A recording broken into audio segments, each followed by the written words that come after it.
Hoy voy a dar una charla que está titulada El discurso normativo de la sexualidad y las infancias diversas, que forman parte de este ciclo de charlas de lo normal a lo diverso, diversidad sexual, infancia y familia, que organiza el Museo de las Constituciones de la UNAM.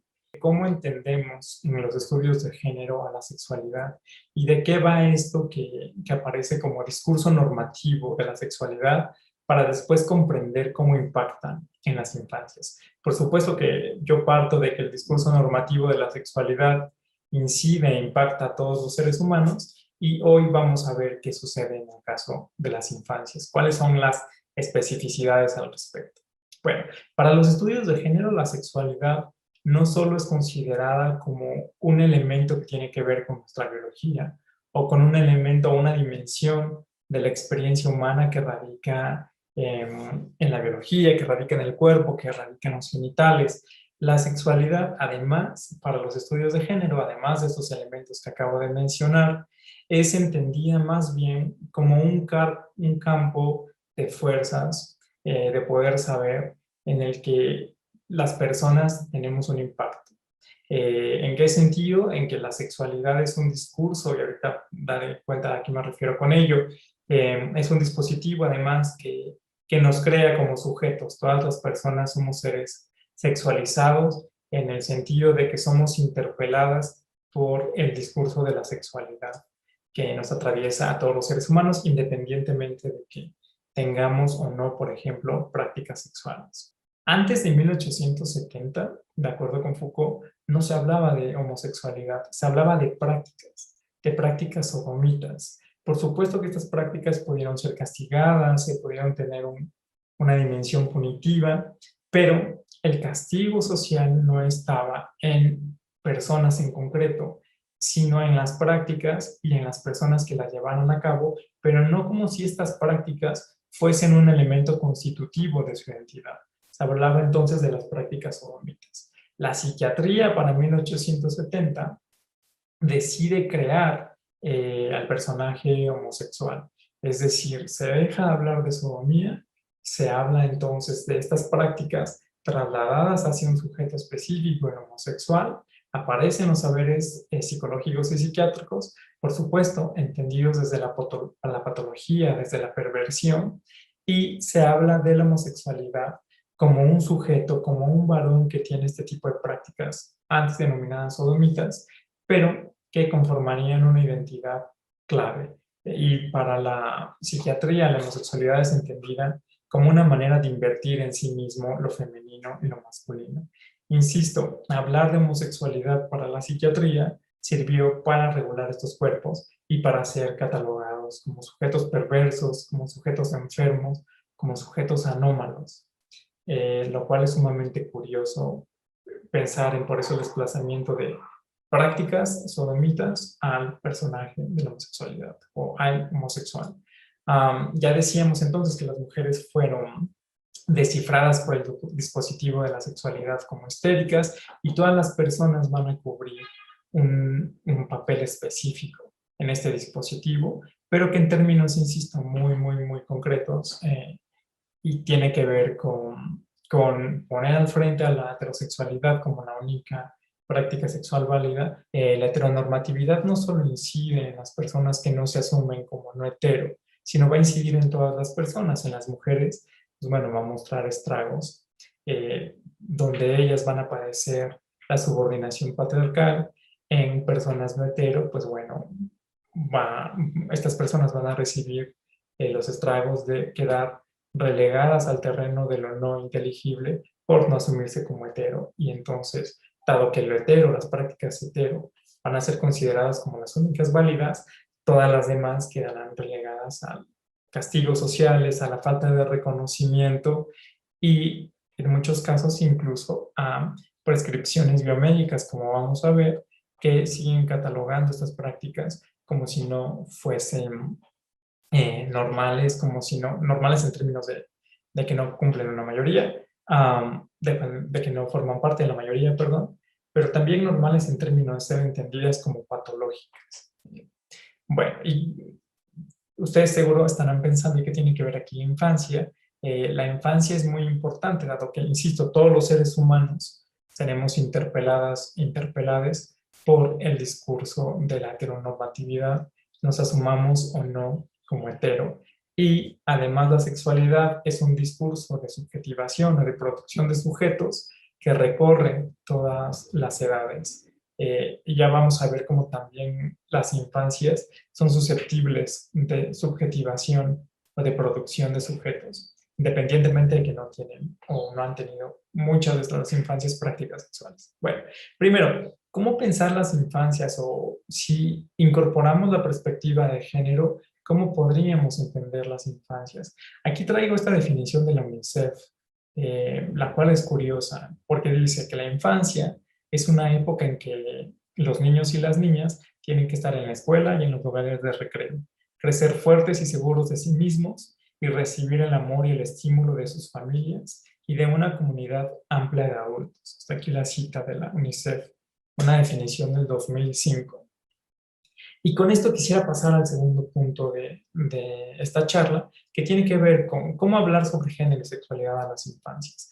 Suele pensarse que las infancias no están marcadas por la sexualidad y por el género, lo cual a mí me parece que esto no es muy productivo para pensar las infancias. ¿Por qué? Porque hay un reto muy importante que tiene que ver con el adultocentrismo, es decir, con posicionar a la adultez, que incluso está presente en la definición de la UNICEF, como si fuese el único mecanismo que sirviera para validar a las infancias.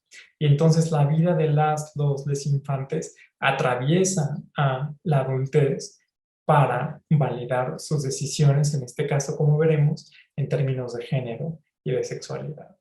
Lo cual es muy curioso porque por supuesto que todas las personas convivimos y por supuesto que las infancias tienen que convivir con adultos, con personas adultas, perdón, en muchísimos casos con ya sea sus madres, padres o la persona que funja como tutor o tutora, pero la crítica de los estudios de género no tiene que ver con la relación entre infantes y personas adultas, tiene que ver con una mirada adultocéntrica, es decir, en posicionar incluso por encima de las infancias a la adultez, porque hay una presunción de que en la adultez alcanzamos un grado de maduración, no solo física, sino mental, lo cual, bueno, sabemos en la práctica que esto es mentira, que no necesariamente una persona adulta es equivalente a alguien que tiene madurez en muchísimos sentidos y que además oculta e invisibiliza los deseos de las infancias y sobre todo los derechos de las infancias.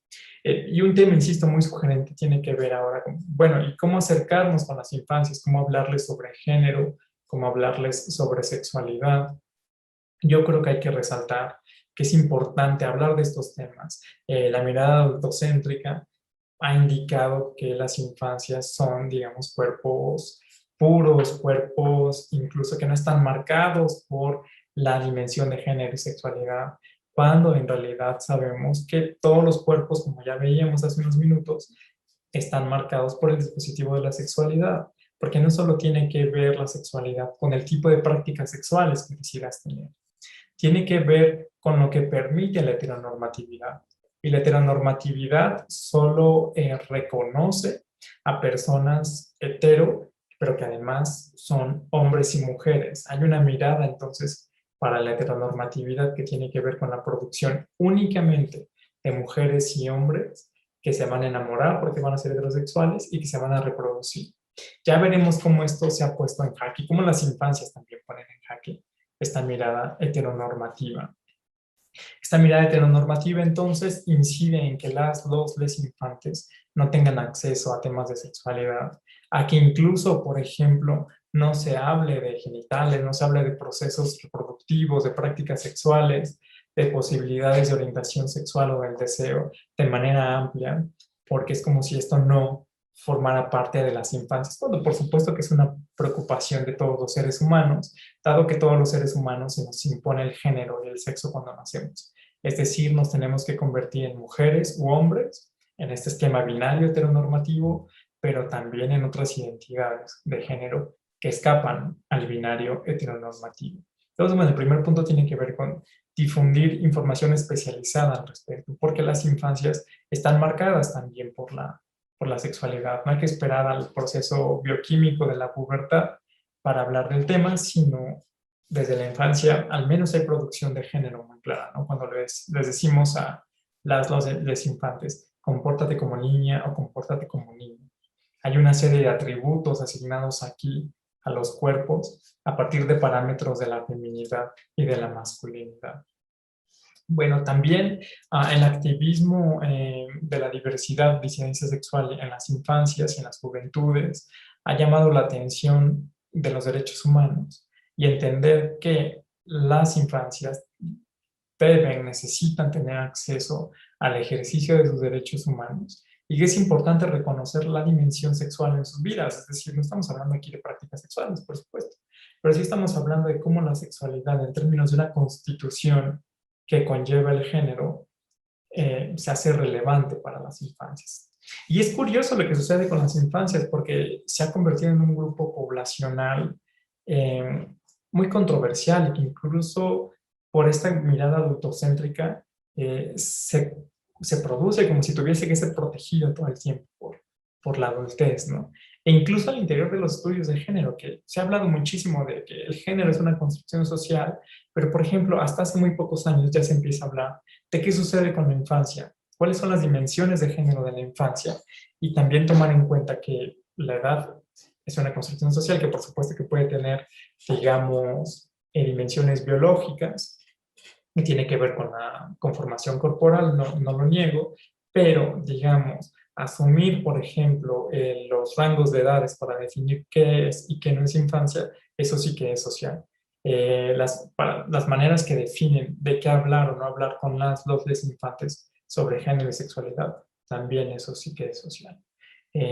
Bueno, entonces lo que ha sugerido este activismo es dejar de ver a las infancias como personas que necesitan protección respecto al género, a su género y a su sexualidad. La OMS tenía considerada, por ejemplo, a la homosexualidad hasta 1990 como si fuese una enfermedad mental. Estaba dentro del catálogo de enfermedades mentales. Desafortunadamente, las personas trans también, hasta apenas el 2018, cuando bajo el mote de transexualidad se hablaba de una supuesta enfermedad mental que tenía que ver con una supuesta disforia de género, es decir, con una supuesta confusión psíquica sobre alguien que no sabe qué onda con su identidad de género, es decir, si se asume como mujer u hombre. Esto era además impuesto hacia las personas trans que decidían utilizar terapias de reemplazo hormonal para que sus cuerpos tuvieran, digamos, más concordancia con la incertidumbre interna de estas personas. Pero antes del 2008, en entidades como la Ciudad de México, estas personas tenían que enfrentarse a la psiquiatría y una psiquiatra o un psiquiatra tenía que decir, esta persona no tiene disforia de género. Bueno, esto afortunadamente, desde el 2018 ya no es válido porque la OMS ya retiró la transexualidad de su catálogo de enfermedades mentales. Y en México, en la Ciudad de México, desde el 2008 hay una ley de identidad de género. Esta ley permite y reconoce el derecho a la identidad de género como un derecho humano. Y así las personas que deciden transitar de género en esta ciudad, es decir, que se asumían como mujeres y ahora quieren asumirse como hombres o viceversa, solo tienen que realizar un trámite administrativo. Sin embargo, esta ley, si bien es muy benéfica para muchísimas personas, solo está enfocada en personas que son mayores de edad.